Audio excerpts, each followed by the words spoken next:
Hello दोस्तों, कैसे हैं आप लोग।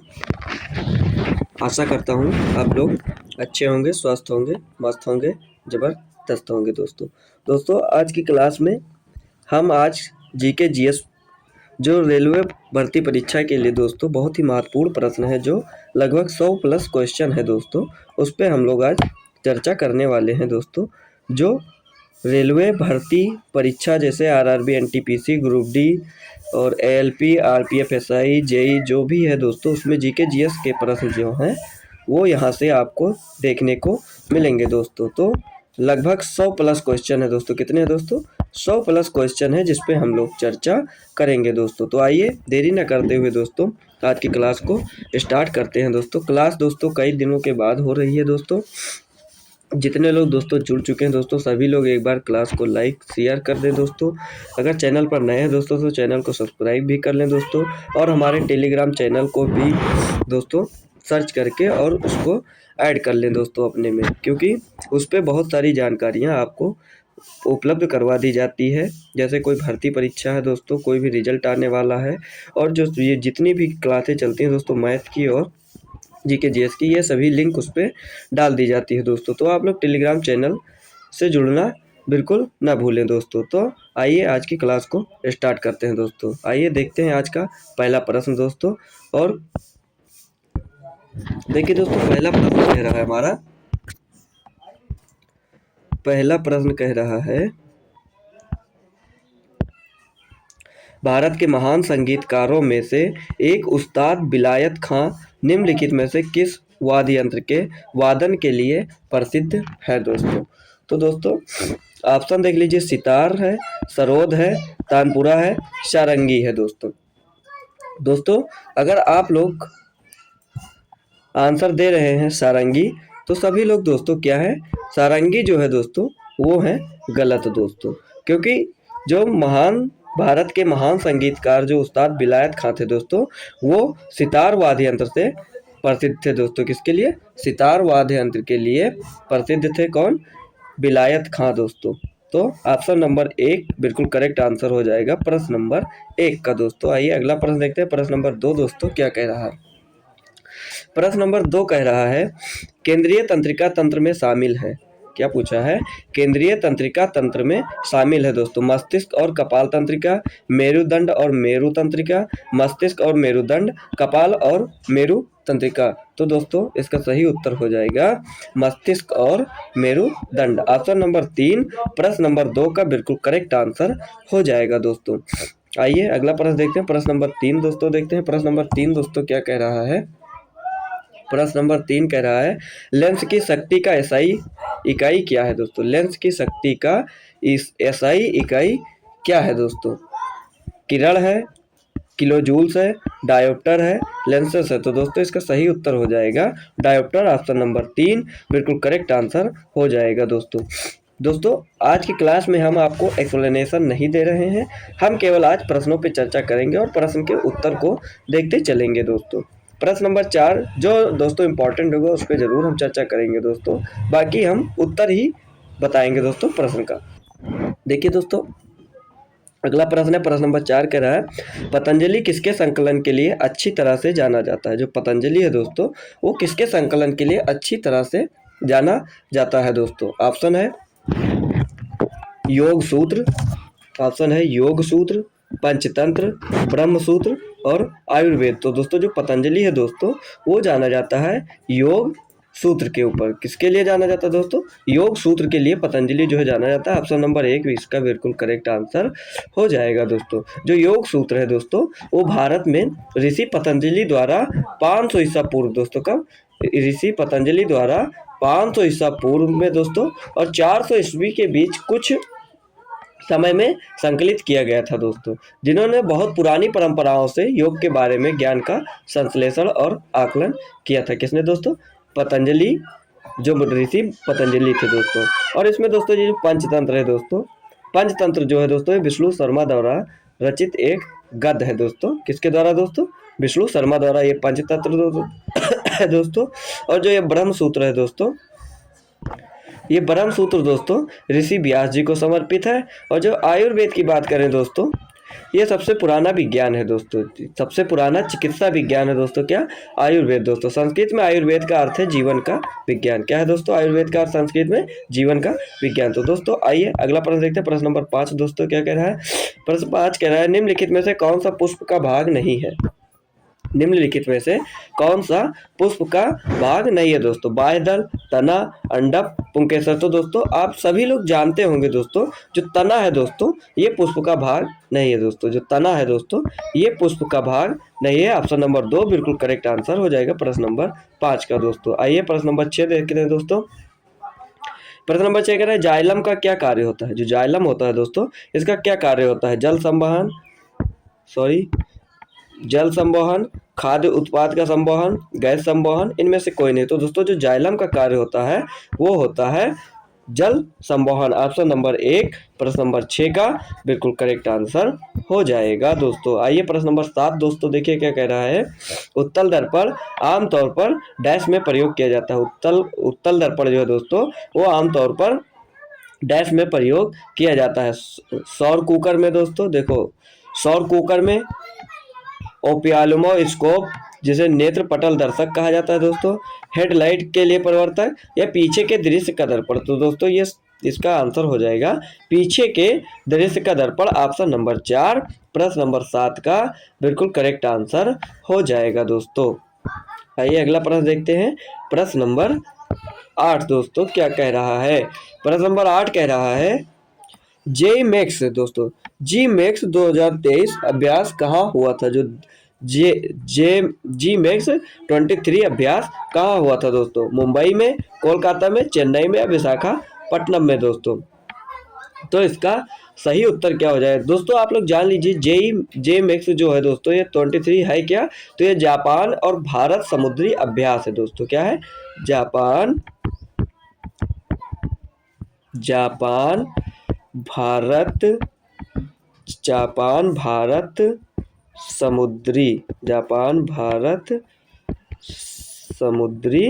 अभ्यास। जापान भारत समुद्री अभ्यास जो है दोस्तों इसका नाम पड़ा था जी मैक्स 23। और ये कहाँ शुरू हुआ था, तो ये शुरू हुआ था विशाखापट्टनम में दोस्तों। ऑप्शन नंबर 4 बिल्कुल करेक्ट आंसर हो जाएगा दोस्तों। ये भारतीय नौसेना द्वारा आयोजित द्विपक्षीय जापान भारत समुद्री अभ्यास 2023 का 7वां संस्करण था। कौन सा संस्करण था दोस्तों, 7वां संस्करण था। आपसे अगर पूछ ले संस्करण कौन सा था तो ये था 7वां संस्करण दोस्तों। 7वां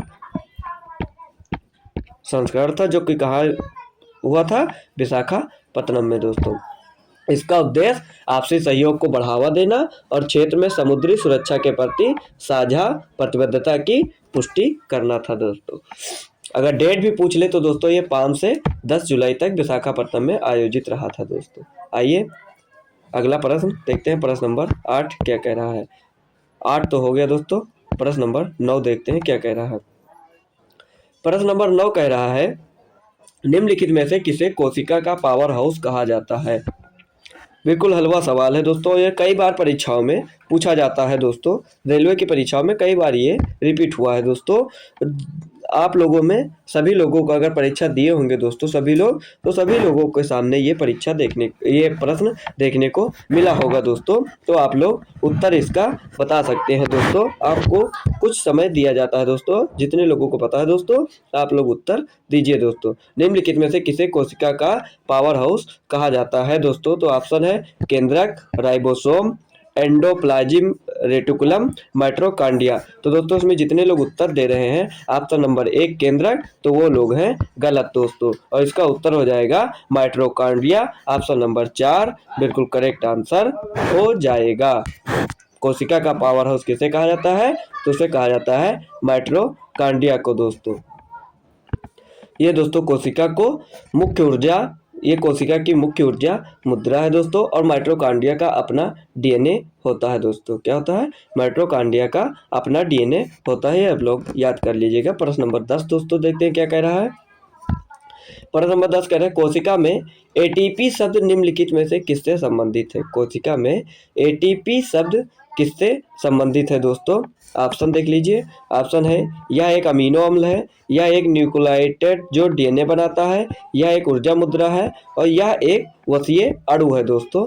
तो इसका उत्तर क्या हो जाएगा? तो इसका उत्तर हो जाएगा जो कोशिका एटीपी शब्द है दोस्तों जो कोशिका में, वो है यह ऊर्जा मुद्रा है। क्या दोस्तों? यह ऊर्जा मुद्रा। दोस्तों कोशिकीय श्वसन के दौरान, जो कोशिकीय श्वसन के दौरान मुक्त ऊर्जा का उपयोग दोस्तों क्या? एटीपी दोस्तों जो है एटीपी का भी नाम होता है। क्या है एटीपी का पूरा नाम दोस्तों? आप लोग नोटिए, एडेनोसिन ट्राइफॉस्फेट। क्या नाम होता है दोस्तों? लिख दे रहा हूं मैं। एटीपी का नाम क्या होता है? एडेनोसिन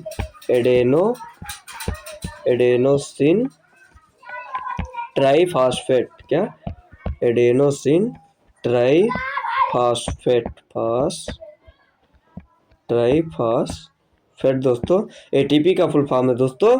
और प्रश्न नंबर 10 का सही उत्तर हो जाएगा ऑप्शन नंबर 3 बिल्कुल करेक्ट आंसर हो जाएगा दोस्तों। आइए प्रश्न नंबर 11 दोस्तों देखते हैं क्या कह रहा है। प्रश्न नंबर 11 के निम्नलिखित में से किसे वाटरमैन ऑफ इंडिया के नाम से जाना जाता है? निम्नलिखित में से किसे वाटरमैन ऑफ इंडिया के नाम से जाना जाता है दोस्तों? Doctor M S. स्वामीनाथन को, डॉक्टर अरुण कृष्णन को, डॉक्टर राजेंद्र सिंह को या डॉक्टर हीरालाल को? तो दोस्तों इसका सही उत्तर हो जाएगा doctor Rajendra Prasad. Option number 3 doctor Rajendra Prasad हैं जिन्हें वाटरमैन ऑफ इंडिया के नाम से जाना जाता है दोस्तों। और जो राजेंद्र सिंह है दोस्तों ये एक संरक्षणवादी है। क्या है दोस्तों? ये एक संरक्षणवादी है। कौन दोस्तों? डॉक्टर राजेंद्र सिंह दोस्तों। ये क्या है? संरक्षणवादी है दोस्तों। इन्होंने राजस्थान के गांवों के उन हिस्सों में जल जमा करने की पारंपरिक तकनीकों को पुनर्जीवित किया जो दशकों से अपने लिए पानी लाने के लिए छोड़ दिया गया था दोस्तों। कहाँ पे? राजस्थान के गाँव में दोस्तों। और इन्हें वाटर मैन ऑफ इंडिया के नाम से भी जाना जाता है। किसे? डॉक्टर राजेंद्र सिंह को दोस्तों। ऑप्शन नंबर 3 बिल्कुल करेक्ट आंसर हो जाएगा। आइए प्रश्न नंबर 12 देखते हैं दोस्तों। प्रश्न नंबर 12 देखिए दोस्तों, कह रहा है दोस्तों इसी 11 में आप लोग बताइए दोस्तों, आप लोग बताइए जो ये डॉक्टर एम.एस. स्वामीनाथन है दोस्तों, इन्हें भारत में किसके जनक के रूप में जाना जाता है? ये किसके जनक थे दोस्तों? Doctor M S. स्वामीनाथन। इसका आंसर आप लोग कमेंट में जरूर बताइएगा दोस्तों। आप लोग कमेंट में इसका आंसर जरूर बताइएगा दोस्तों। आइए अब 12 नंबर देखते हैं दोस्तों। क्या कह रहा है?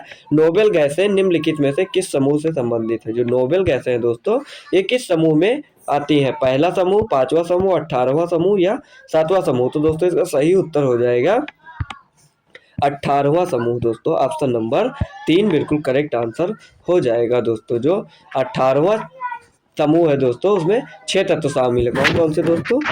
हीलियम,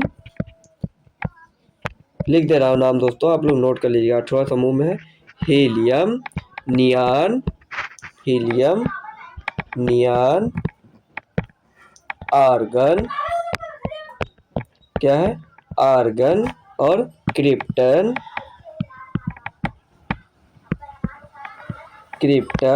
और किसीनन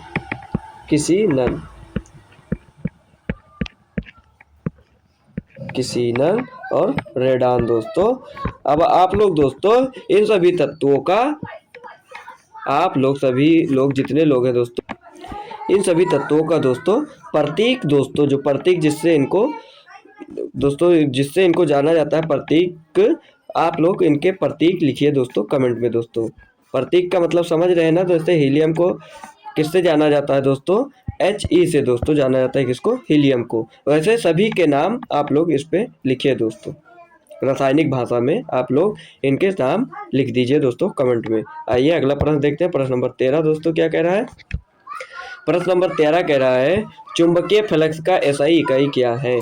चुंबकीय फ्लक्स की एसआई इकाई क्या है दोस्तों? टेस्ला है, वेबर है, लक्स है, ल्यूमेन है? तो दोस्तों टेस्ला का जो चुंबकीय फ्लक्स का जो एसआई इकाई है दोस्तों वो क्या है हमारा?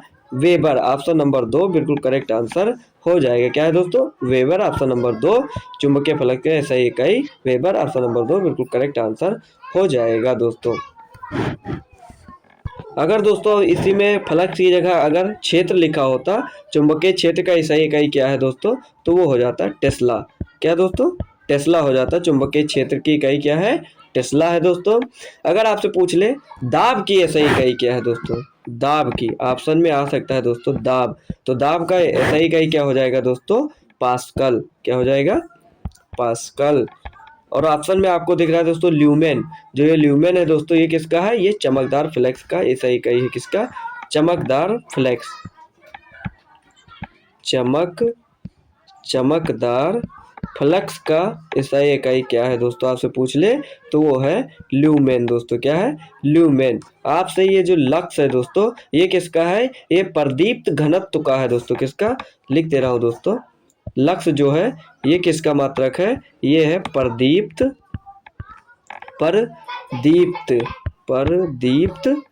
घनत्व, इसका मात्रक है क्या, लक्स दोस्तों। टेस्ला आपको बता ही चुके हैं दोस्तों, ये चुंबकीय क्षेत्र का मात्रक है टेस्ला, वेबर चुंबकीय फ्लक्स का मात्रक है, ल्यूमेन चमकदार फ्लक्स का मात्रक है, दाब का मात्रक पास्कल हो जाएगा, कार्य ऊर्जा का मात्रक जूल हो जाएगा, तनाव का मात्रक पास्कल हो जाएगा, विमान कोण का मात्रक रेडियन हो जाएगा, घन कोण का मात्रक जो सही मात्रक है वो स्टेरेडियन हो जाएगा दोस्तों।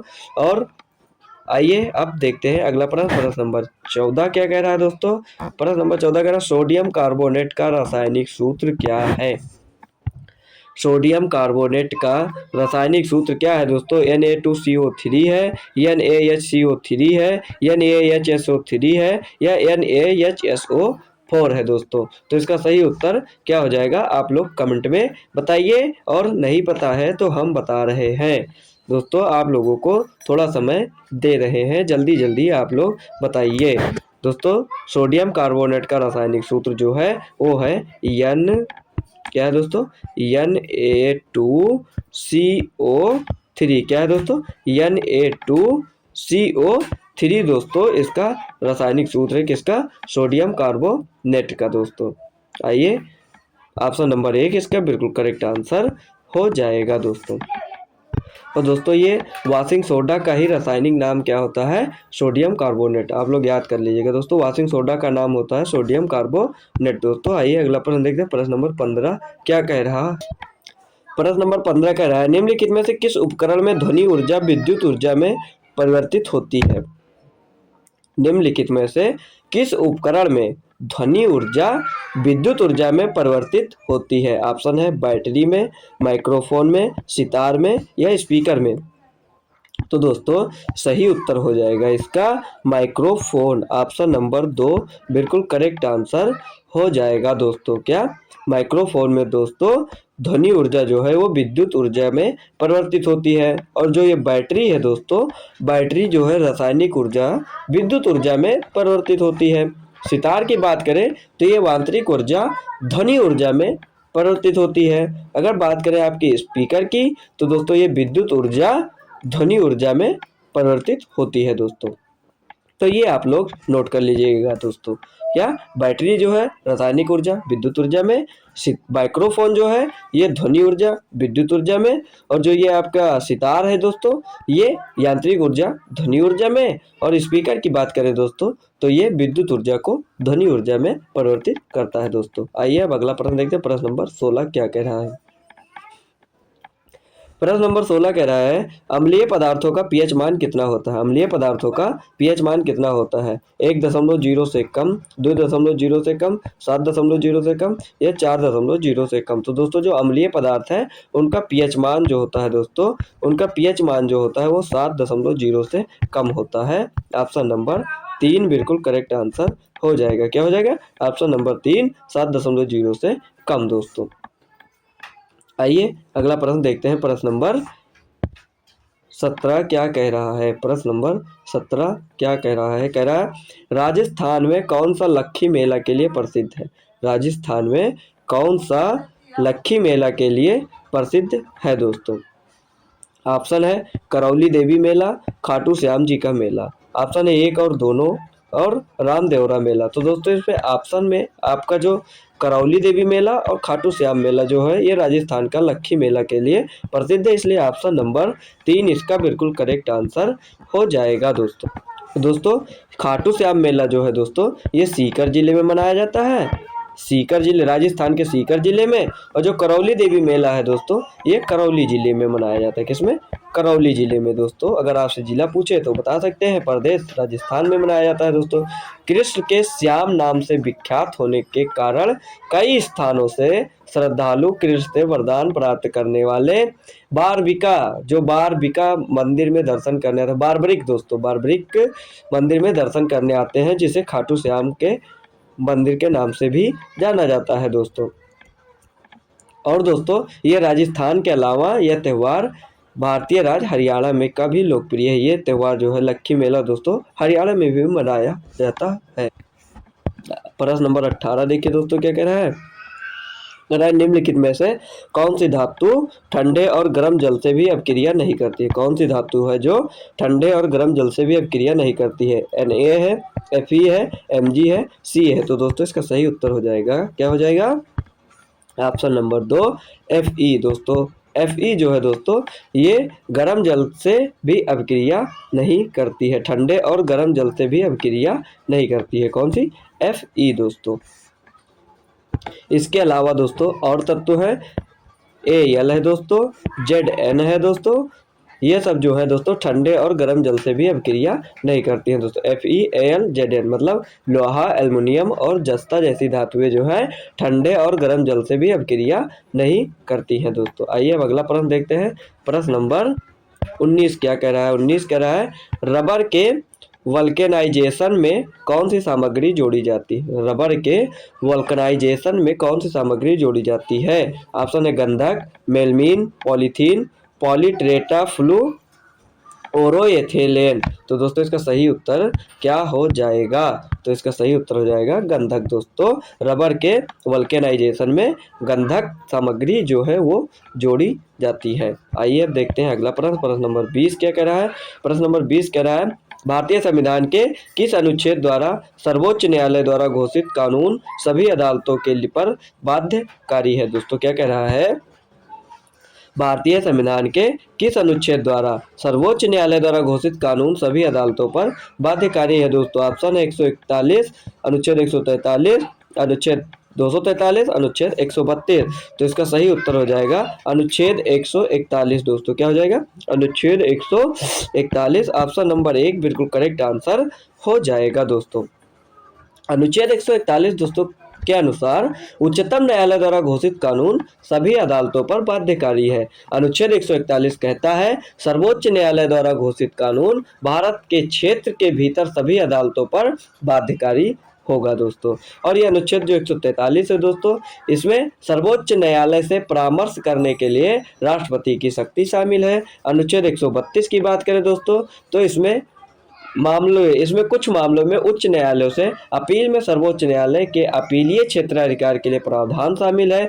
बात करें 243 की दोस्तों ये पंचायत के प्रावधान देता है दोस्तों। जो 43 है दोस्तों सभी अनुच्छेदों के बारे में आपको हमने बता दिया। अब हम बढ़ते हैं अगले प्रश्न की ओर। प्रश्न नंबर 21 दोस्तों क्या कह रहा है? संगाई त्यौहार किस राज्य में आयोजित किया जाता है?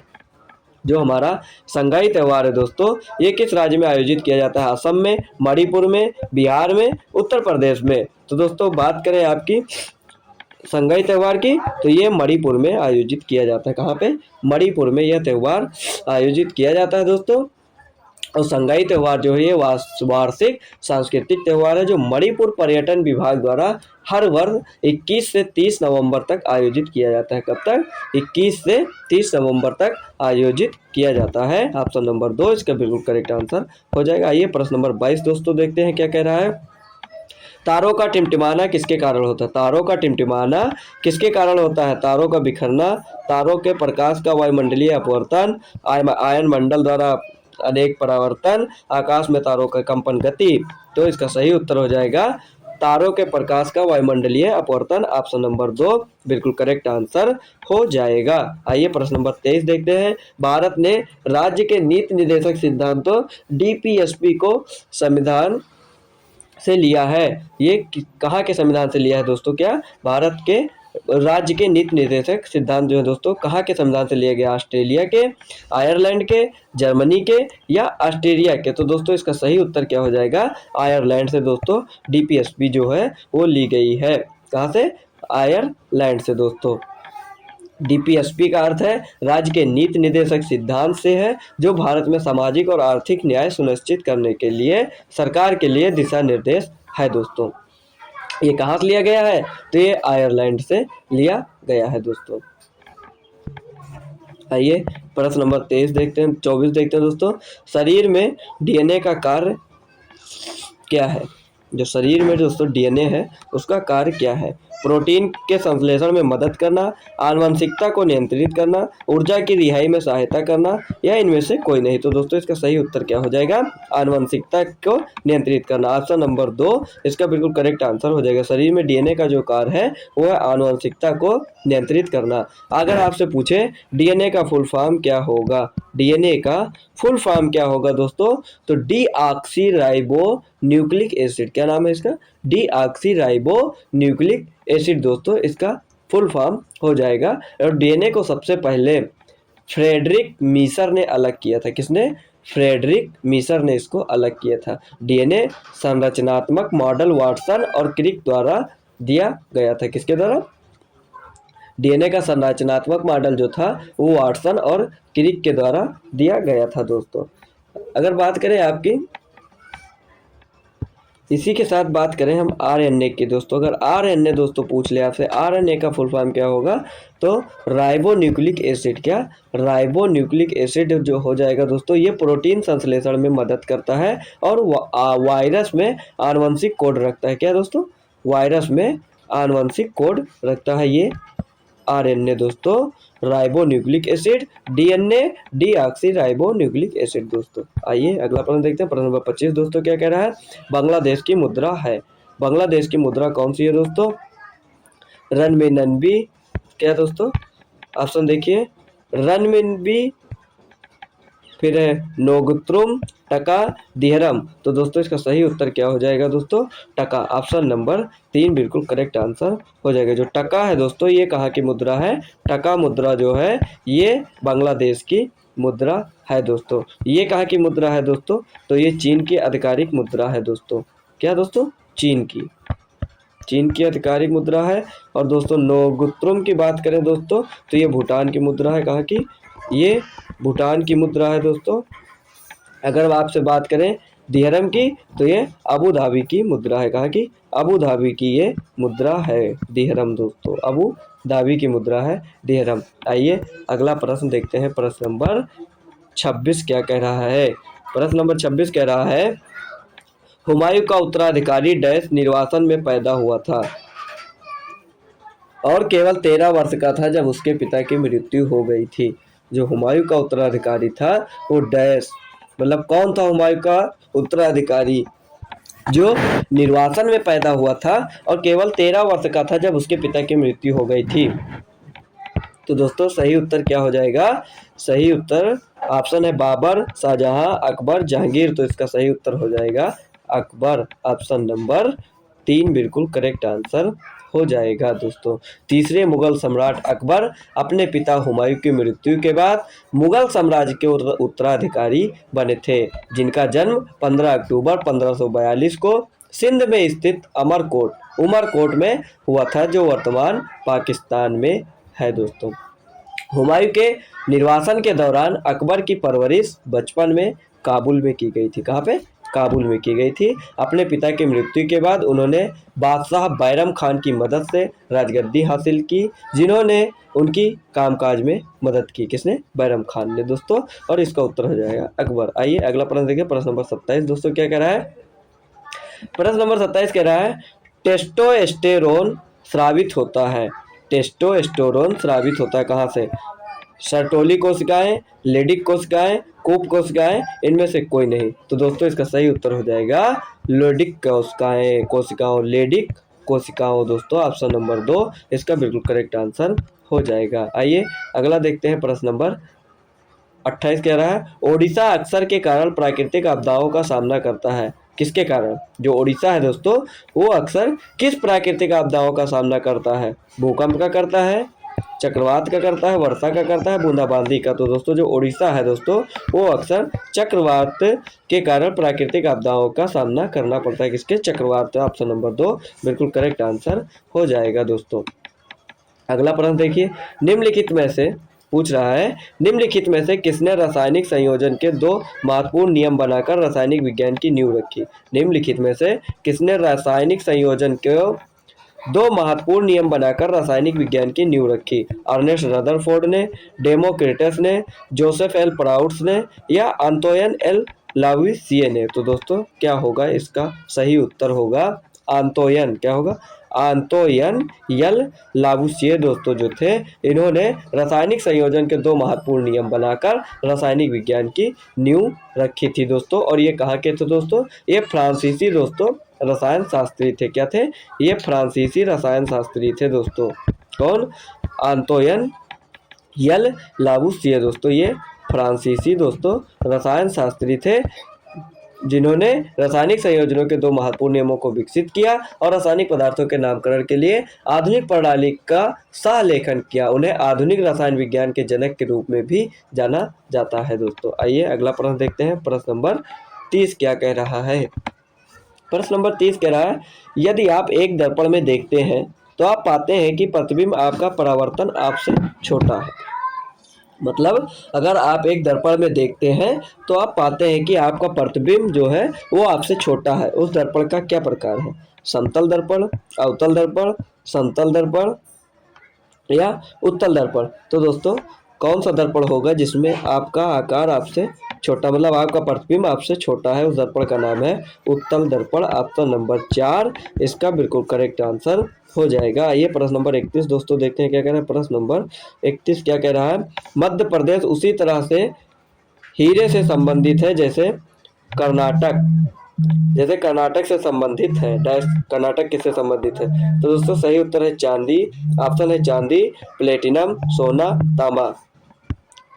मतलब प्रश्न कहना चाह रहा है दोस्तों आप लोगों से कि मध्य प्रदेश उसी तरह से हीरे से संबंधित है जैसे कर्नाटक डैश से संबंधित है। मतलब कर्नाटक किससे संबंधित है दोस्तों? तो कर्नाटक में दोस्तों जैसे मध्य प्रदेश में हीरा मिलता है दोस्तों, वैसे कर्नाटक में सोना मिलता है। क्या? सोना से संबंधित है। ऑप्शन नंबर 3 बिल्कुल करेक्ट आंसर इसका हो जाएगा दोस्तों। भारत में सोने का सबसे बड़ा उत्पादक कर्नाटक के कोलार, हसन, धारवाड़ और रायचूर जिले में है दोस्तों। कितने? कर्नाटक के कोलार, हसन, धारवाड़ और रायचूर जिले में है। मध्य प्रदेश भारत में हीरे का सबसे बड़ा एकमात्र उत्पादक है। कौन सा दोस्तों? मध्य प्रदेश भारत में एकमात्र हीरे का उत्पादक राज्य है दोस्तों। और भारत में सबसे बड़े प्लेटिनम की बात करें दोस्तों, प्लेटिनम और तांबे का भंडार जो है दोस्तों वो कहाँ है? ओडिशा और राजस्थान। क्या? ओडिशा दोस्तों और राजस्थान है। और राजस्थान भारत का सबसे बड़ा चांदी उत्पादक राज्य है। चांदी उत्पादक का सबसे बड़ा राज्य क्या है? राजस्थान दोस्तों, राजस्थान। आइए अगला प्रश्न देखते हैं। प्रश्न नंबर 32 दोस्तों क्या कह रहा है? प्रश्न नंबर 32 कह रहा है, किस राज्य सरकार ने योग गुरु रामदेव बाबा को योग और आयुर्वेद का ब्रांड एम्बेसडर बनाया है? किस राज्य सरकार ने योग गुरु रामदेव बाबा को योग और आयुर्वेद का ब्रांड एम्बेसडर बनाया है दोस्तों? ऑप्शन है हरियाणा, उत्तर प्रदेश, हिमाचल प्रदेश, राजस्थान। तो उत्तर हो जाएगा हरियाणा। ऑप्शन नंबर 1 बिल्कुल करेक्ट आंसर हो जाएगा। अगला प्रश्न देखिए दोस्तों। अगला प्रश्न कह रहा है, खाद्य पदार्थों में विकृत गंधिता का मुख्य कारण वसा और तेलों का है। क्या? तेलों का दोस्तों डैश डैश, यहाँ पे डैश दोस्तों प्रिंट मतलब क्या कहते हैं, टाइपिंग में मिस्टेक हो गया है। यहाँ पे दोस्तों डैश का स्थान है। मतलब कहना चाह रहा है खाद्य पदार्थों में विकृत गंधिता रैसिडिटी का मुख्य कारण वसा और तेलों डैश का है। जल अपघटन का है, ऑक्सीकरण का है, स्पष्टीकरण का है या अवकरण का है? तो दोस्तों सही उत्तर हो जाएगा आपका ऑप्शन नंबर 2 ऑक्सीकरण। खाद्य पदार्थों में विकृत गंधिता एसिडिटी का मुख्य कारण वसा और तेलों का ऑक्सीकरण का है दोस्तों। वसा तेलों का ऑक्सीकरण का है दोस्तों आइए अगला प्रश्न देखते हैं। प्रश्न नंबर 34 क्या कह रहा है दोस्तों हम प्रश्न नंबर 34 पे पहुंच गए हैं दोस्तों, और आप लोगों की संख्या दोस्तों बहुत ही कम है दोस्तों। सभी लोग दोस्तों एक बार फिर से अपने दोस्तों को दोस्तों शेयर कर दीजिए दोस्तों, क्योंकि जो ये लगभग 100 प्लस क्वेश्चन है दोस्तों, ये सभी महत्वपूर्ण है दोस्तों। ये कुछ प्रश्न दोस्तों परीक्षा में पूछे भी जा चुके हैं, और कुछ आपको आगामी परीक्षा में देखने को भी मिलेंगे। तो दोस्तों आप लोगों को इस प्रश्न, अगर ये क्लास आप लोग देख रहे हैं दोस्तों, तो ये आपको लाभकारी सिद्ध होगी, ये मेरा दावा है दोस्तों। ये प्रश्न आपको कहीं किसी न किसी एग्जाम में देखने को जरूर मिलेंगे, खासकर दोस्तों रेलवे की परीक्षा में तो जरूर मिलेंगे ही मिलेंगे दोस्तों। आइए प्रश्न नंबर 34 दोस्तों देखते हैं क्या कह रहा है। निम्नलिखित में से क्या बढ़ते भ्रूण के लिए पोषक ऊतक के रूप में कार्य करता है। निम्नलिखित में क्या पूछा है, निम्नलिखित में से क्या बढ़ते भ्रूण के लिए पोषक ऊतक के रूप में कार्य करता है। बीजांड, अंडाशय, भ्रूणपोष या युग्मनज। तो दोस्तों सही उत्तर इसका ऑप्शन नंबर 3 हो जाएगा। ऑप्शन नंबर 3 हो जाएगा बिल्कुल करेक्ट आंसर। आइए अगला प्रश्न देखते हैं। प्रश्न नंबर 35 क्या कह रहा है। प्रश्न नंबर 35 बोल रहा है 2016 का ओलंपिक किस शहर में आयोजित किया गया था। 2016 का ओलंपिक किस शहर में आयोजित किया गया था। पेरिस में, मैक्सिको में, रियो डी जेनेरियो में या लंदन में। तो दोस्तों 2016 का जो ओलंपिक था वो रियो डी जेनेरियो में आयोजित किया गया था। कहाँ पे दोस्तों, रियो डी जेनेरियो में ये आयोजित किया गया। आइए अगला प्रश्न देखते हैं। प्रश्न नंबर 36 क्या कह रहा है।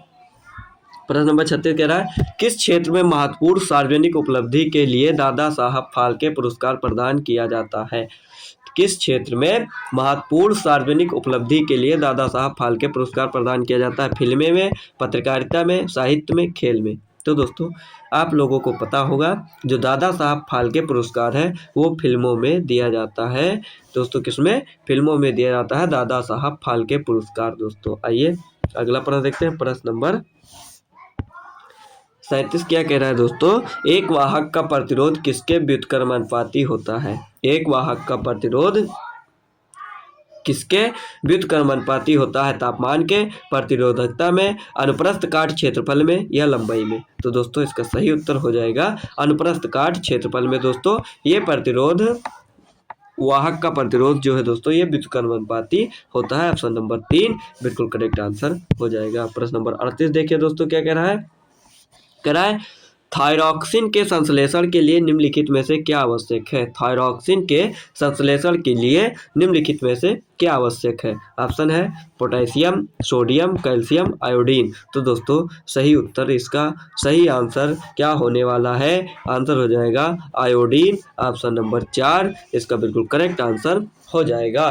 थायरॉक्सिन के संश्लेषण के लिए आयोडीन में दोस्तों क्या आयोडीन आवश्यक है दोस्तों। आइए अगला प्रश्न देखते हैं। प्रश्न नंबर 39 क्या कह रहा है। प्रश्न नंबर 39 कह रहा है पौधों में तने या जड़ की चौड़ाई किसके कारण बढ़ जाती है। पौधों में तने या जड़ की चौड़ाई किसके कारण बढ़ जाती है।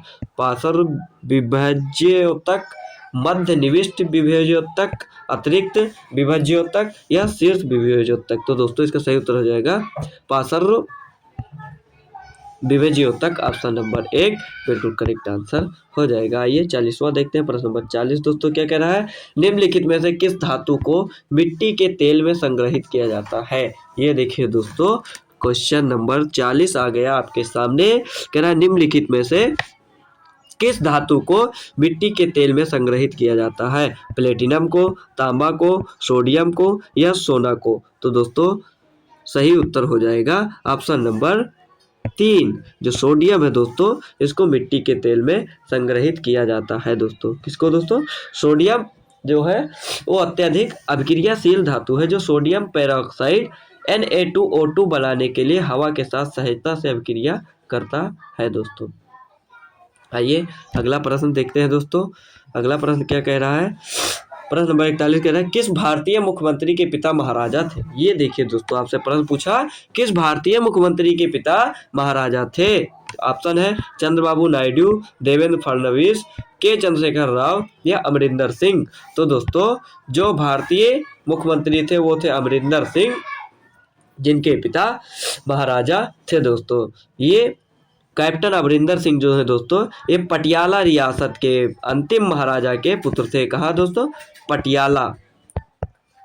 पटियाला रियासत के अंतिम महाराजा के पुत्र थे। कौन? कैप्टन अमरिंदर सिंह दोस्तों।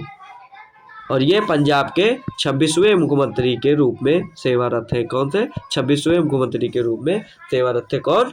कैप्टन अमरिंदर सिंह दोस्तों। आइए अगला प्रश्न देखते हैं। अगला प्रश्न पहले से देखने से पहले आप देख लीजिए दोस्तों, जो ये देवेंद्र फडणवीस है दोस्तों, ये 18वें मुख्यमंत्री है। कहाँ के? महाराष्ट्र के दोस्तों। कहाँ के? महाराष्ट्र के 18वें मुख्यमंत्री है। कौन? देवेंद्र फडणवीस दोस्तों।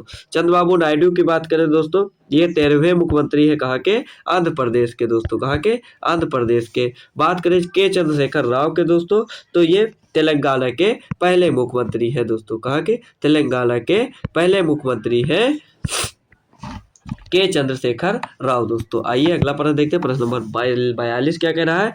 किस हिंदी लेखक को दुखम सुखम के लिए व्यास सम्मान 2017 के लिए चुना गया था? किस हिंदी लेखक को दुखम सुखम के लिए व्यास सम्मान 2017 के लिए चुना गया था? नमिता गोखले को, मीना कंदासामी को, झुम्पा लाहिड़ी को या ममता कालिया को? तो इसका सही उत्तर हो जाएगा ममता कालिया जो है दोस्तों, इनको दुखम सुखम के लिए व्यास सम्मान 2017 के लिए चुना गया था। ऑप्शन नंबर 4 बिल्कुल करेक्ट हो जाएगा आपका। आइए प्रश्न नंबर 43 देखते हैं क्या कह रहा है। विस्तारा एयरलाइन टाटा सन्स ऑफ और किस अंतरराष्ट्रीय एयरलाइन के बीच एक संयुक्त उद्यम है दोस्तों? ऑप्शन है Lufthansa, Malaysia airlines, British Airways, Singapore airlines. तो ये जो टाटा सन्स और किस अंतरराष्ट्रीय एयरलाइंस के बीच संयुक्त उद्यम है दोस्तों, तो वो है सिंगापुर एयरलाइंस दोस्तों। ऑप्शन नंबर 4 बिल्कुल करेक्ट आंसर हो जाएगा। आइए प्रश्न नंबर 44 देखते हैं दोस्तों। प्रश्न नंबर 44 के निम्नलिखित में से किस खिलाड़ी ने 2023 में फीफा सर्वश्रेष्ठ पुरुष खिलाड़ी का पुरस्कार जीता दोस्तों? ऑप्शन है किलियन, ऑप्शन देखिए दोस्तों, Kylian Mbappe, Erling Haaland, Pep Guardiola या लियोनेल मेसी। ऑप्शन इसका सही उत्तर हो जाएगा ऑप्शन नंबर 4 लियोनेल मेसी जो दोस्तों हैं, इन्होंने सर्वश्रेष्ठ पुरुष खिलाड़ी का पुरस्कार जीता था। ऑप्शन नंबर 4 इसका बिल्कुल करेक्ट आंसर हो जाएगा। 45वां प्रश्न कह रहा है हमारा, एग्जाम वॉरियर्स पुस्तक के लेखक कौन है? ये इसका उत्तर आप लोग खुद देंगे कमेंट में दोस्तों। इसका उत्तर आप लोग खुद कमेंट में बताएंगे दोस्तों। एग्जाम वॉरियर्स पुस्तक के लेखक कौन है दोस्तों? आप लोग बताइए दोस्तों। नहीं पता है तो हम बताएंगे दोस्तों अभी, और फिलहाल आप लोग बताइए। देखिए प्रश्न नंबर 46, प्रश्न नंबर 45 का उत्तर आप लोगों को कमेंट में करना ही करना है दोस्तों। प्रश्न नंबर 46 देख लीजिए क्या कह रहा है। राष्ट्रमंडल खेलों का आयोजन डैश द्वारा किया जाता है। जो राष्ट्रमंडल खेलों का आयोजन है दोस्तों, वो किसके द्वारा किया जाता है? राष्ट्रमंडल खेल जो है दोस्तों, वो किसके द्वारा किया जाता है? ऑप्शन है अंतर्राष्ट्रीय ओलंपिक परिषद, Asian games federation, Commonwealth games federation या भारतीय ओलंपिक परिषद। तो दोस्तों इसका सही उत्तर हो जाएगा कॉमनवेल्थ गेम्स फेडरेशन। क्या? कॉमनवेल्थ फेडरेशन दोस्तों, इसका सही उत्तर हो जाएगा दोस्तों। कॉमनवेल्थ गेम्स फेडरेशन इसका सही उत्तर हो जाएगा। ऑप्शन नंबर 3 बिल्कुल करेक्ट आंसर हो जाएगा दोस्तों। आपको बता दें दोस्तों, एग्जाम वॉरियर्स पुस्तक के लेखक जो है दोस्तों, वो है हमारे नरेंद्र मोदी जी, जो कि वर्तमान भारत के प्रधानमंत्री है दोस्तों। ये एग्जाम वॉरियर्स पुस्तक के लेखक है दोस्तों। बात करें आपसे विवेक देवराय की दोस्तों, तो इन्होंने एक पुस्तक लिखी है दोस्तों, लव एंड रिडेम्पशन दोस्तों।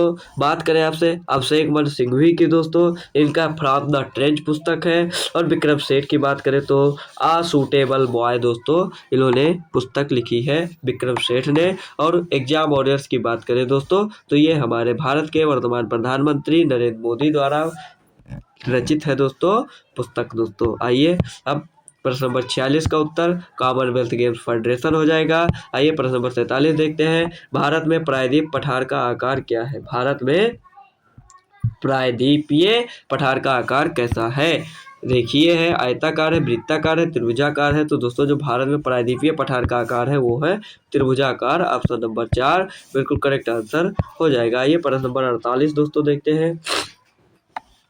बाबर के संस्मरण बाबरी को किस भाषा में लिखा गया था? बाबर के संस्मरण बाबरी को किस भाषा में लिखा गया था? कुर्दिश, पश्तो, उर्दू, तुर्की। तो दोस्तों आप लोग याद कर सकते हैं तुजुक से तुर्की। ऑप्शन नंबर 4 बिल्कुल करेक्ट आंसर हो जाएगा दोस्तों। तुर्की भाषा में लिखा गया था। तो आप लोग याद करने के लिए तुजुक तुर्की दोस्तों, तू से तुर्की, तुजुक बाबरी दोस्तों लिखा गया था तुर्की भाषा में। आइए प्रश्न नंबर 49 दोस्तों देखते हैं क्या कह रहा है। प्रश्न नंबर 49 क्या कह रहा है? प्रश्न नंबर 4 कह रहा है नवंबर 2023 में आरपीएफ द्वारा ऑपरेशन नन्हे फरिश्ते का क्या महत्व है? ऑपरेशन नन्हे फरिश्ते का क्या महत्व है? तो रेल दुर्घटनाओं की रोकथाम के लिए, बच्चों की तस्करों से बचाना, या यात्रियों के टिकट की जांच करना, या रेलवे सुविधाओं में सुधार। तो दोस्तों जो ऑपरेशन नन्हे फरिश्ते का महत्व है वो है बच्चों को तस्करों से बचाना। क्या? बच्चों को तस्करों से बचाना। ऑप्शन नंबर 2 इसका बिल्कुल करेक्ट आंसर हो जाएगा दोस्तों। आइए इस देखो ये नन्हे फरिश्तों के तहत दोस्तों आरपीएफ ने 520 बच्चों को तस्करी से बचाया था। कितने? 520 बच्चों को दोस्तों तस्करी से बचाया था ऑपरेशन नन्हे फरिश्ते के तहत दोस्तों। आइए अगला प्रश्न देखते हैं। प्रश्न नंबर 50 दोस्तों क्या कह रहा है? भारत के संविधान में 52वां संशोधन सबसे अधिक डैश से संबंधित है। जो भारत में 52वां संविधान संशोधन हुआ था दोस्तों, ये किससे संबंधित है दोस्तों सबसे ज़्यादा? तो ऑप्शन है सरकारी नौकरियों में आरक्षण का विस्तार, त्रिपुरा को विशेष दर्जा देने का प्रावधान, मतदान के लिए पात्रता की आयु बढ़ाने का प्रावधान, या राजनीतिक दल विरोधी प्रावधान। तो दोस्तों इसका सही उत्तर हो जाएगा राजनीतिक दल बदल विरोधी का प्रावधान दोस्तों। ये संबंधित है 52वां संविधान संशोधन से दोस्तों। आइए दोस्तों आप लोगों के लिए एक प्रश्न है दोस्तों। 42वां संविधान संशोधन कब किया गया था और ये क्यों महत्वपूर्ण है दोस्तों? इसकी विशेषता क्या है दोस्तों? 42वां संविधान संशोधन ये आप लोगों को कमेंट में बताना है। आइए प्रश्न नंबर 51 देखते हैं दोस्तों क्या कह रहा है।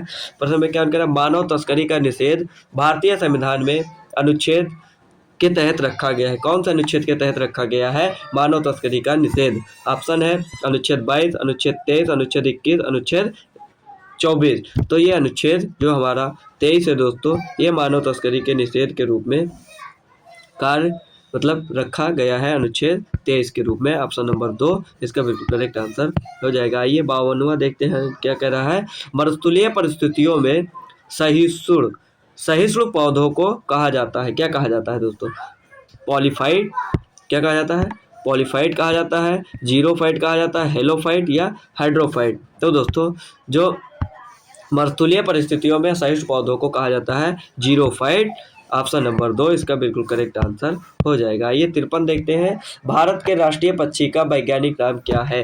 भारत का जो राष्ट्रीय पक्षी है उसका वैज्ञानिक नाम क्या है दोस्तों? तो दोस्तों सबसे पहले तो आपको पता होना चाहिए था कि भारत का राष्ट्रीय पक्षी क्या है। तो भारत का राष्ट्रीय पक्षी है मोर। क्या है? भारत का राष्ट्रीय पक्षी है मोर दोस्तों। और इसका वैज्ञानिक नाम क्या है? तो इसका वैज्ञानिक नाम है पैबोक्रिस्टेस। क्या है?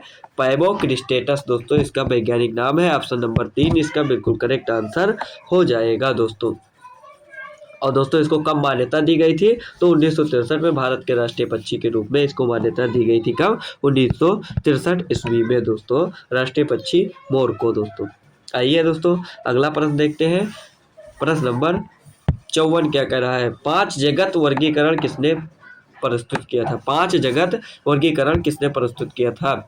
AB लीवेनहॉक ने, RH व्हिटर ने, डार्विन ने, फ्लेमिंग ने। तो दोस्तों इसका सही उत्तर है RH व्हिटकर ने दोस्तों 5 जगत वर्गीकरण प्रस्तुत किया था। ऑप्शन नंबर 2 इसका बिल्कुल करेक्ट आंसर। और 55 देखिए दोस्तों क्या कह रहा है।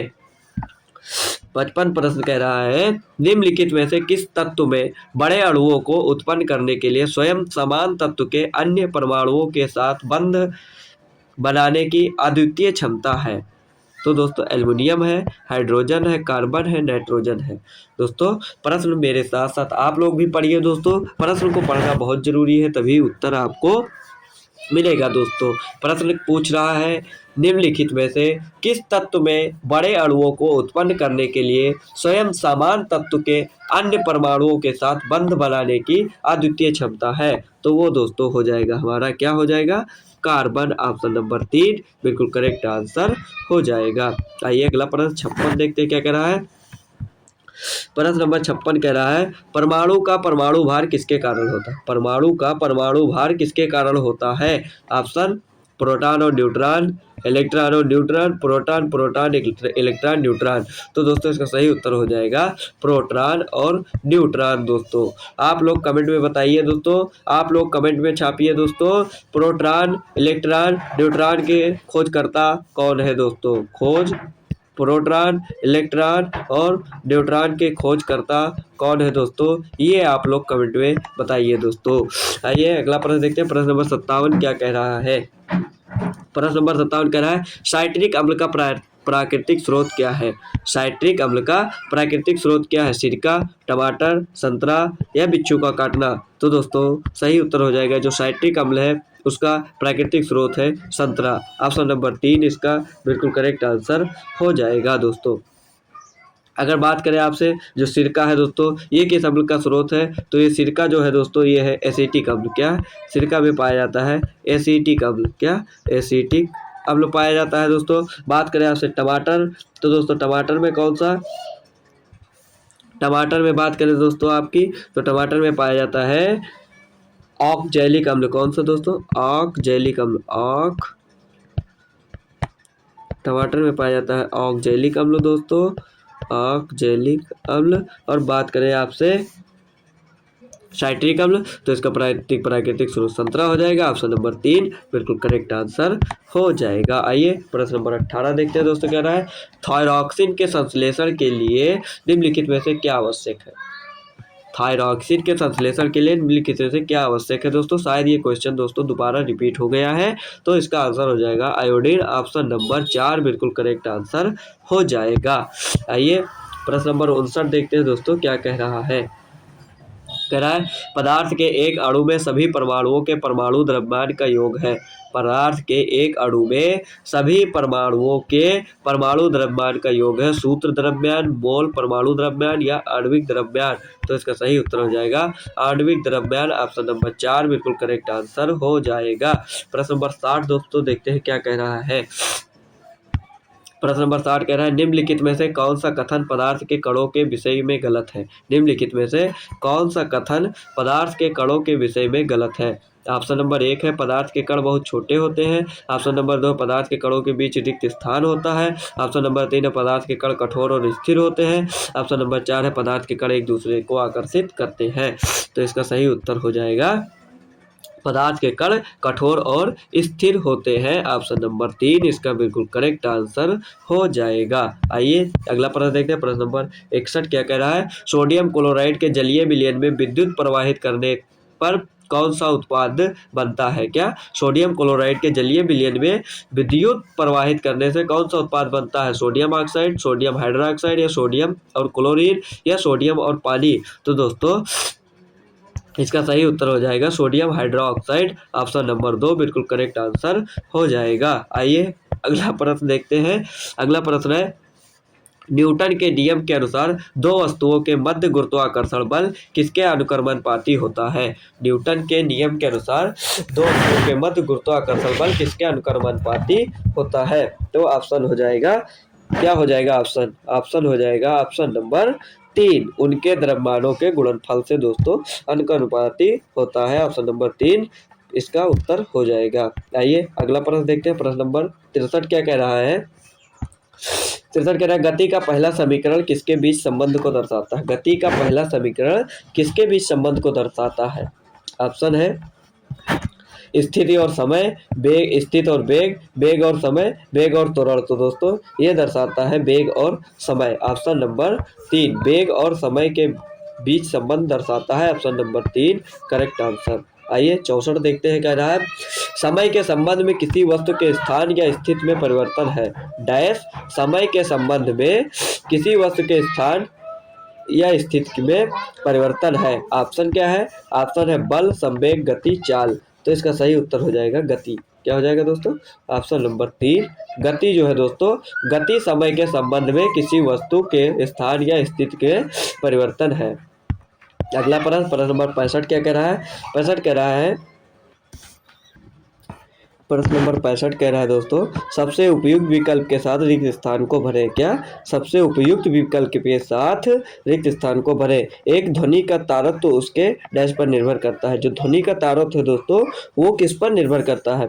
आवृत्ति पर, तरंग दैर्ध्य पर, आयाम पर या लय पर। तो दोस्तों जो एक तरह ध्वनि का तारतम्य है वो उसके आवृत्ति पर निर्भर करता है। ऑप्शन नंबर 1 इसका बिल्कुल करेक्ट आंसर हो जाएगा। आइए अगला प्रश्न देखते हैं। प्रश्न नंबर 66 दोस्तों क्या कह रहा है, वह तारा कौन सा है जो आकाश में स्थिर और रात्रि सबसे अधिक चमकदार दिखाई देता है? दोस्तों वो कौन सा तारा है जो आकाश में स्थिर और रात्रि में सबसे अधिक चमकदार दिखाई देता है? तो ये तारा है हमारा, कौन सा तारा है? वो तारा है ध्रुव तारा। ऑप्शन नंबर 4 बिल्कुल करेक्ट आंसर हो जाएगा। आइए 67वां प्रश्न देखते हैं दोस्तों क्या कह रहा है। कह रहा है, यदि आप एक दर्पण में देखते हैं तो आप पाते हैं कि प्रतिबिंब आपका परावर्तन आपसे छोटा है, तो उस दर्पण का प्रकार, तो दोस्तों उसका प्रकार हो जाएगा उत्तल दर्पण। दोस्तों आप प्रश्न नंबर 67 का ऑप्शन नंबर 4 बिल्कुल करेक्ट आंसर हो जाएगा। दोस्तों देखिए दोस्तों, आपको ये दूसरा प्रश्न हमको लग रहा है दोस्तों, ये दूसरा प्रश्न भी रिपीट हो गया दोस्तों। आइए अगला प्रश्न देखते हैं। 68 नंबर क्या कह रहा है, यदि किसी पिंड की गतिज ऊर्जा, क्या कह रहा है दोस्तों, यदि किसी पिंड की गतिज ऊर्जा उसके प्रारंभिक मान की 256 गुना हो जाती है तो नया रेखीय संवेग कितना होगा? क्या कह रहा है दोस्तों, यदि किसी पिंड की गतिज ऊर्जा उसके प्रारंभिक मान की 256 गुना हो जाती है तो नया रेखीय संवेग कितना होगा दोस्तों? तो इसका सही उत्तर क्या हो जाएगा दोस्तों? ऑप्शन है प्रारंभिक मान के समान, प्रारंभिक मान का 8 गुना, प्रारंभिक मान का 16 गुना, प्रारंभिक मान का 32 गुना। तो दोस्तों इसका सही उत्तर क्या हो जाएगा? प्रारंभिक मान का 16 गुना। दोस्तों क्या? प्रारंभिक मान का 16 गुना। ऑप्शन नंबर 3 बिल्कुल करेक्ट आंसर इसका हो जाएगा। आइए अगला प्रश्न देखते हैं। प्रश्न नंबर 69 क्या कह रहा है। प्रश्न नंबर 69 कह रहा है, शास्त्रीय नृत्य शैली की शुरुआत 15वीं शताब्दी में डैश द्वारा की गई थी? किसके द्वारा की गई थी दोस्तों शास्त्रीय नृत्य शैली की शुरुआत? ऑप्शन है गोविंदाचार्य, वल्लभाचार्य, महापुरुष शंकरदेव, चैतन्य महाप्रभु। तो ये जो शास्त्रीय नृत्य शैली है ये शुरू की गई थी महापुरुष शंकरदेव के द्वारा। ऑप्शन नंबर 3 बिल्कुल करेक्ट आंसर हो जाएगा। जो ये शास्त्रीय नृत्य दोस्तों असम का शास्त्रीय नृत्य है दोस्तों, शास्त्रीय नृत्य शास्त्रीय नृत्य जो है ये कहाँ का है दोस्तों, आपसे पूछ ले तो ये असम का शास्त्रीय नृत्य है दोस्तों। आइए देखते हैं अगला प्रश्न। प्रश्न नंबर 70 क्या कह रहा है दोस्तों? प्रश्न नंबर 70 क्या कह रहा है? प्रश्न नंबर 70 कह रहा है, भगवान महावीर का जन्म निम्नलिखित में से किस राज्य में हुआ था? जो भगवान महावीर है दोस्तों, इनका जन्म निम्नलिखित में से किस राज्य में हुआ था दोस्तों? ऑप्शन है महाराष्ट्र, कर्नाटक, बिहार, गुजरात। तो दोस्तों जो बिहार ऐसा राज्य है दोस्तों, बिहार, यहाँ पे दोस्तों भगवान महावीर का जन्म हुआ था दोस्तों, और बिहार राज्य में ही दोस्तों गौतम बुद्ध का भी जन्म हुआ था दोस्तों। आइए अगला प्रश्न देखते हैं। प्रश्न नंबर 71 कह रहा है, कॉफी का सबसे बड़ा उत्पादक देश कौन सा है? कॉफी का सबसे बड़ा उत्पादक देश कौन सा है? ऑप्शन है इंडिया, ब्राजील, श्रीलंका, अर्जेंटीना। तो दोस्तों कॉफी का सबसे बड़ा उत्पादक देश जो है वो है ब्राजील। ऑप्शन नंबर बी इसका बिल्कुल करेक्ट आंसर हो जाएगा। अगला प्रश्न देखिए, कह रहा है निम्नलिखित में से किस खेल का संबंध नॉकआउट से है? दोस्तों किसके? नॉकआउट से है। किस खेल का संबंध नॉकआउट से है दोस्तों? अगर यहाँ पे नॉट आउट होता तो वो हो जाता है क्रिकेट से दोस्तों, यहाँ पे दिया है नॉकआउट, तो दोस्तों इसका आंसर हो जाएगा बॉक्सिंग से। ऑप्शन नंबर डी इसका बिल्कुल करेक्ट आंसर हो जाएगा। अगर नॉट आउट होता तो दोस्तों क्रिकेट से हो जाता। आइए 73 नंबर प्रश्न देखते हैं क्या कह रहा है। जैन धर्म के प्रमुख प्रवर्तक कौन माने जाते हैं? जैन धर्म के प्रमुख प्रवर्तक कौन माने जाते हैं दोस्तों? जैन धर्म के प्रमुख प्रवर्तक माने जाते हैं ऑप्शन गौतम बुद्ध। तो गौतम बुद्ध दोस्तों बौद्ध धर्म के प्रवर्तक हैं, महावीर स्वामी है, ऋषभदेव हैं, पार्श्वनाथ हैं। तो दोस्तों जो प्रमुख प्रवर्तक हैं वो है जैन धर्म के Mahavir Swami. Option number B बिल्कुल करेक्ट आंसर हो जाएगा। अगला प्रश्न, प्रश्न नंबर 34 दोस्तों देखिए क्या कह रहा है। प्रश्न नंबर 34, खानवा का युद्ध कब हुआ था? खानवा का युद्ध कब हुआ था? तो दोस्तों जो खानवा का युद्ध है वो हुआ था 17 मार्च। बात कर लें आपसे डेट की तो डेट भी आप लोग बता सकते हैं। 17 मार्च 1527 ईस्वी को हुआ था खानवा का युद्ध। और किसके बीच हुआ था? तो बाबर और राणा सांगा के बीच ये युद्ध हुआ था दोस्तों। किसके? बाबर ये भी नोट कर लीजिए आप लोग, किसके बीच हुआ था? बाबर और राणा सांगा के बीच एक खानवा का युद्ध हुआ था 17 मार्च 1527 ईस्वी में दोस्तों। आइए अगला प्रश्न देखते हैं। प्रश्न नंबर 75 कह रहा है दक्षिण भारतीय वंश, क्या कह रहा है? दक्षिण भारतीय वंश विजयनगर साम्राज्य किस राज्य द्वारा स्थापित किया गया था? जो विजयनगर साम्राज्य था दोस्तों वो दंतदुर्ग, बिंदुसार, हरिहर या नंदीवर्धन। तो दोस्तों जो विजयनगर साम्राज्य था वो स्थापित किया गया था ऑप्शन नंबर सी हरिहर, यानी हरिहर। ये दो भाई थे दोस्तों, हरिहर और बुक्का नामक दोस्तों दो राजा द्वारा स्थापित किया गया था। किसके? हरिहर और बुक्का द्वारा विजयनगर साम्राज्य की स्थापना की गई थी दोस्तों। अगला प्रश्न देखिए, प्रश्न नंबर 76 क्या कह रहा है? प्रश्न नंबर 76 का नर्मदा नदी पर कौन सा बांध बना है? नर्मदा नदी पर कौन सा बांध बना है दोस्तों? तो दोस्तों ऑप्शन है सरदार सरोवर बांध, आधिया बांध, टिहरी बांध, हीराकुंड बांध। तो दोस्तों जो नर्मदा नदी है दोस्तों उस पर बंधा है हमारा सरदार सरोवर बांध। ऑप्शन नंबर 1 बिल्कुल करेक्ट आंसर हो जाएगा दोस्तों। आइए अगला प्रश्न 77 देखते हैं। पुस्तक लाइफ डिवाइन के लेखक कौन है? तो दोस्तों पुस्तक लाइफ डिवाइन के लेखक कौन है? ऑप्शन देखिए, अरविंदो घोष, राजा राममोहन राय, स्वामी विवेकानंद, ईश्वरचंद विद्यासागर। तो दोस्तों इसका सही उत्तर हो जाएगा श्री अरविंदो घोष जी जो है दोस्तों ये पुस्तक लाइफ डिवाइन के लेखक है दोस्तों। आइए अगला प्रश्न देखिए, कह रहा है भारत के किस राज्य में वांगला उत्सव मनाया जाता है? भारत के किस राज्य में वांगला उत्सव मनाया जाता है दोस्तों? तो ऑप्शन देखिए, मेघालय, केरल, गोवा, झारखंड। तो दोस्तों जो मेघालय राज्य है दोस्तों वहाँ पे वांगला उत्सव मनाया जाता है। क्या वांगला उत्सव कहाँ मनाया जाता है? तो वो मनाया जाता है मेघालय में दोस्तों। ये एक पारंपरिक त्यौहार है दोस्तों। आइए अगला प्रश्न देखते हैं। प्रश्न नंबर 79 क्या कह रहा है? कह रहा है सूरज कुंड अंतरराष्ट्रीय शिल्प मेला का उद्घाटन किस राज्य में किया गया?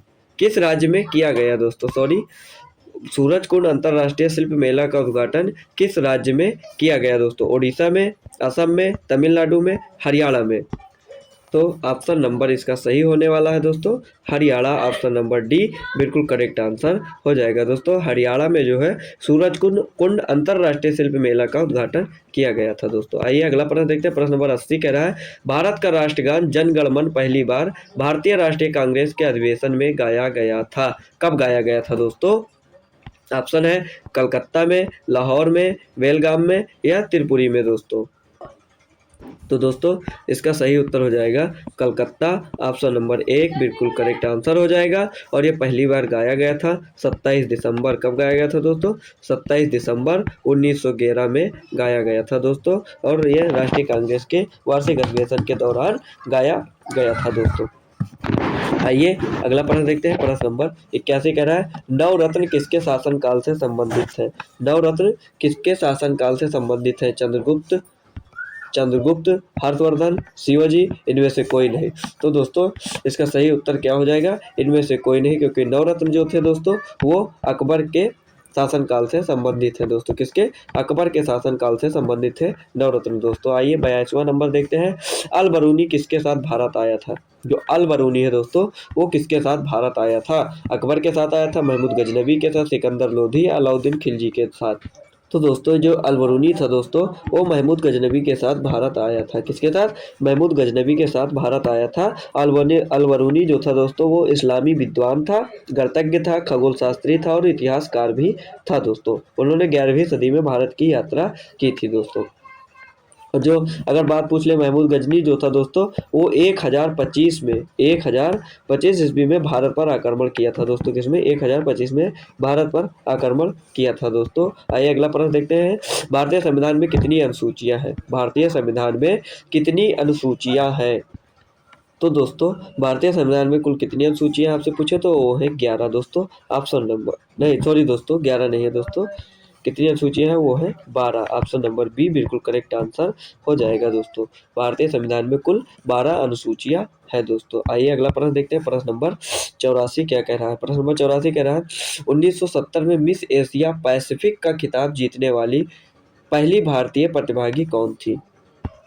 ऑप्शन है रीता फारिया, डायना हेडन, जीनत अमान, तारा फैंसों का, तो दोस्तों इसका सही उत्तर हो जाएगा option number A Reita Faria ने दोस्तों 1970 में मिस एशिया पैसिफिक का खिताब जीतने वाली पहली भारतीय प्रतिभागी बनी थी दोस्तों। आइए अगला प्रश्न देखते हैं। प्रश्न नंबर कह रहा है गणगौर किस राज्य का लोक नृत्य है। जो गणगौर दोस्तों है ये किस राज्य का लोक नृत्य है गणगौर दोस्तों। ऑप्शन है कर्नाटक, पश्चिम बंगाल, राजस्थान, गुजरात। तो दोस्तों इसका सही उत्तर क्या होगा, सही उत्तर हो जाएगा ऑप्शन नंबर सी राजस्थान का लोक नृत्य है कौन सा, गणगौर दोस्तों। आइए अगला प्रश्न, प्रश्न नंबर 86 क्या कह रहा है।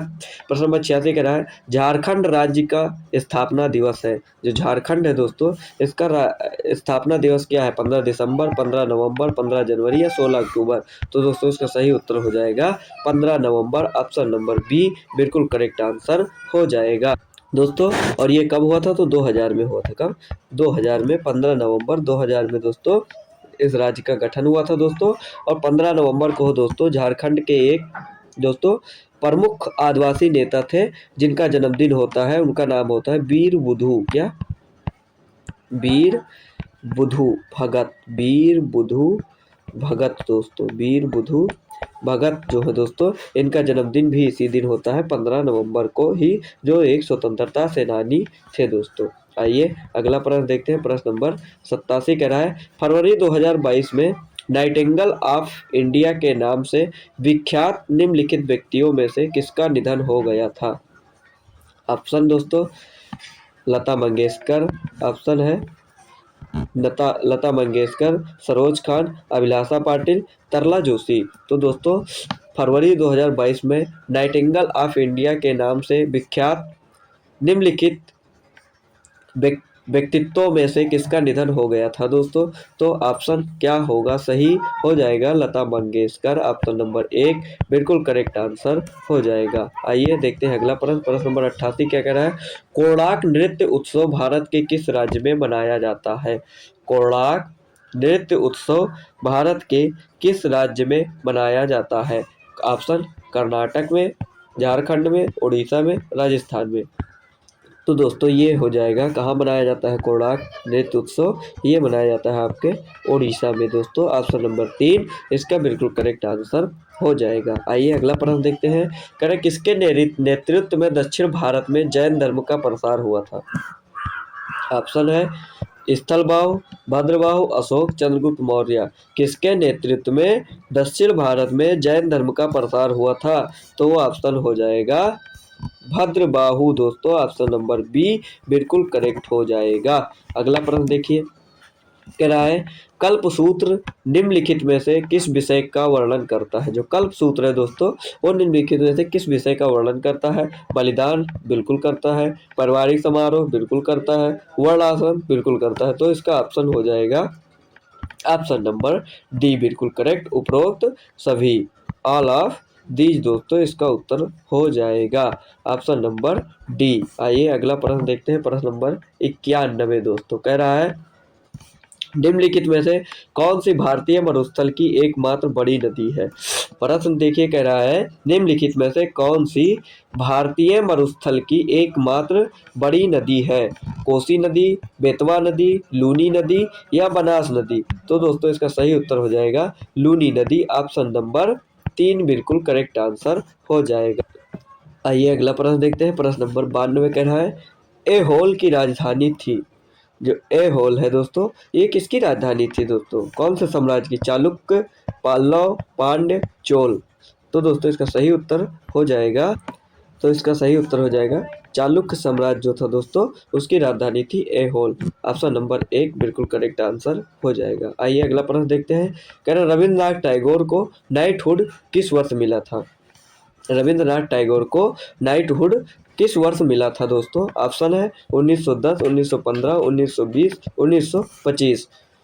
तो दोस्तों जो रविंद्रनाथ टैगोर को नाइटहुड मिला था वो मिला था 1915 ईस्वी में। कब मिला था दोस्तों, 1915 ईस्वी में इनको ये नाइटहुड की उपाधि मिली तो थी दोस्तों, जो ब्रिटिश साम्राज्य द्वारा इनको साहित्य और कला के क्षेत्र में दी गई थी दोस्तों। लेकिन इन्होंने 1919 कब दोस्तों 1919 में जो जलियांवाला बाग हत्याकांड हुआ था उसके विरोध में इन्होंने ये उपाधि लौटा दी थी। अगर पूछे कब मिला था 1915 में, कब वापस किया था 1919 में दोस्तों। आइए अगला प्रश्न देखते हैं। प्रश्न नंबर 94 कह रहा है भारतीय अशांति का जनक किसे कहा जाता है? भारतीय अशांति का जनक किसे कहा जाता है दोस्तों? ऑप्शन है दादा भाई नौरोजी को, जीके गोखले को, और ऑप्शन सी है महात्मा गांधी को, या बाल गंगाधर तिलक को दोस्तों। तो भारत में जो अशांति के जनक है वो कहा जाता है, तो दोस्तों किस सही उत्तर इसका हो जाएगा हमारा बाल Gangadhar Tilak. Option number D बिल्कुल करेक्ट आंसर हो जाएगा। आइए अगला प्रश्न देखते हैं। प्रश्न नंबर 95 कह रहा है भारतीय संविधान में कितने मौलिक कर्तव्य हैं? भारतीय संविधान में कितने मौलिक कर्तव्य? तो दोस्तों भारतीय संविधान में कुल कितने मौलिक कर्तव्य हैं दोस्तों? तो अगर आपसे पूछे तो वो है 11। कुल कितने मौलिक कर्तव्य हैं दोस्तों? भारत के संविधान में मौलिक कर्तव्यों की संख्या कितनी है? 11 है दोस्तों। और ये कब शामिल किया गया था दोस्तों? तो ये पूछ ले आपसे, तो शुरू में किया गया था 42वें संविधान संशोधन 1976 दोस्तों। कब? 42वें संविधान संशोधन 1976 के माध्यम से इसे शामिल किया गया था दोस्तों। आइए अगला प्रश्न देखते हैं। प्रश्न नंबर 96 कह रहा है 16वीं विश्व वुशु चैंपियनशिप किस देश में आयोजित हुई दोस्तों? ऑप्शन है चीन, दक्षिण कोरिया, यूके, अमेरिका। तो दोस्तों जो 16वीं विश्व वुशु चैंपियनशिप है दोस्तों वो आयोजित हुई कहाँ पे? अमेरिका में। ऑप्शन नंबर 4 इसका बिल्कुल करेक्ट आंसर हो जाएगा दोस्तों। जो ये विश्व वुशु चैंपियनशिप दोस्तों WWC जो है दोस्तों ये फोर्ट वर्थ टेक्सास अमेरिका में समाप्त हो गई। कहाँ पे दोस्तों? ये अमेरिका में समाप्त हो गई और वहीं पे आयोजित भी की गई थी दोस्तों। आइए अगला प्रश्न देखते हैं। प्रश्न नंबर 97 क्या कह रहा है? कह रहा है जर्मनी द्वारा अनावरण किए गए यूरो 2024 के लिए निम्नलिखित में से कौन सा शुभंकर है? शेर है, टेडी बियर है, हाथी है, या चीता है? तो दोस्तों जो जर्मनी द्वारा आयोजित किए गए यूरो 2024 दोस्तों है उसका शुभंकर है हमारा क्या है दोस्तों? ऑप्शन नंबर 2 टेडी बियर दोस्तों है दोस्तों। क्या है शुभंकर? Teddy bear. ऑप्शन नंबर 2 बिल्कुल करेक्ट आंसर हो जाएगा। आइए अगला प्रश्न देखिए। प्रश्न नंबर 98 कह रहा है 2023 में सिंगापुर किस देश को हटाकर दुनिया का सबसे मजबूत पासपोर्ट धारक बन गया है? जापान को, संयुक्त राज्य अमेरिका को, चीन को, या ऑस्ट्रेलिया को? तो दोस्तों जो सिंगापुर है दोस्तों उन्होंने जापान को हटाकर दोस्तों दुनिया का सबसे मजबूत पासपोर्ट धारक बन गया है। कौन? ऑप्शन नंबर 1 इसका बिल्कुल आंसर करेक्ट हो जाएगा। आइए अगला प्रश्न देखते हैं। प्रश्न नंबर 99 क्या कह रहा है? कह रहा है ऊर्जा संक्रमण सूचकांक 2023 में भारत का स्थान क्या है? ऊर्जा संक्रमण सूचकांक 2023 में भारत का स्थान क्या है? 77वां है, 37वां है, 57वां है, या 67वां है? तो दोस्तों भारत का जो स्थान है वो है हमारा ऑप्शन नंबर 4 यानी 67वें स्थान पर भारत है दोस्तों ऊर्जा संक्रमण सूचकांक 2023 में दोस्तों। शीर्ष पर कौन है पूछे तो स्वीडन दोस्तों। कौन सा? स्वीडन। सबसे ऊंचे कौन सा है? पहले नंबर पर है स्वीडन दोस्तों। आइए अगला प्रश्न देखते हैं। प्रश्न नंबर 100 नंबर प्रश्न क्या कह रहा है? कह रहा है जलवायु परिवर्तन प्रदर्शन सूचकांक 2024 में भारत का स्थान क्या था? जलवायु परिवर्तन प्रदर्शन सूचकांक 2024 में भारत का स्थान क्या था दोस्तों? 6वें नंबर पे था, 7वें, 8वें, 9वें? तो दोस्तों इसका सही उत्तर हो जाएगा 7वें नंबर पे दोस्तों। जलवायु परिवर्तन सूचकांक 2024 में भारत का स्थान था 7वें नंबर पर दोस्तों। आइए अगला प्रश्न देखते हैं। प्रश्न नंबर 101 और इस सेशन का दोस्तों आखिरी प्रश्न दोस्तों कह रहा है भारत के किस बौद्ध स्थल पर गौतम बुद्ध ने सबसे पहले धर्म का उपदेश दिया था? क्या पूछा है? भारत के किस बौद्ध स्थल पर गौतम बुद्ध ने सबसे पहले धर्म का उपदेश दिया था दोस्तों? तो ऑप्शन क्या है? कुशीनगर, बारावर केव्स, बोध गया, या सारनाथ? तो दोस्तों इसका सही उत्तर हो जाएगा सारनाथ। ऑप्शन नंबर 4 बिल्कुल करेक्ट आंसर हो जाएगा दोस्तों। तो ये थे आज के 101 प्रश्न दोस्तों। आशा करता हूँ आप लोगों को ये प्रश्न दोस्तों समझ में आए होंगे। आप लोगों ने दोस्तों सही से पढ़ा होगा दोस्तों। अच्छी बात है। परीक्षा की तैयारी दोस्तों लगन से करते रहिए दोस्तों। सफलता तो मिलेगी ही मिलेगी। अगर आप लोग परिश्रम करेंगे दोस्तों तो सफलता ज़रूर मिलेगी दोस्तों। इसी लगन के साथ दोस्तों आप लोग मेहनत करते रहिए दोस्तों। आज की क्लास को देखने के लिए धन्यवाद दोस्तों। सभी लोग दोस्तों, जितने लोग दोस्तों अगर लाइव नहीं आ पाए हैं दोस्तों, तो आप लोग शेयर कर दीजिए, उसके बाद भी देख सकते हैं दोस्तों। और आप हमारे टेलीग्राम चैनल ऑफिशियल स्टडी अड्डा पे ज़रूर जुड़ जाएं दोस्तों, वहाँ पे आपको बहुत सारी जानकारियाँ दी जाती हैं दोस्तों। धन्यवाद।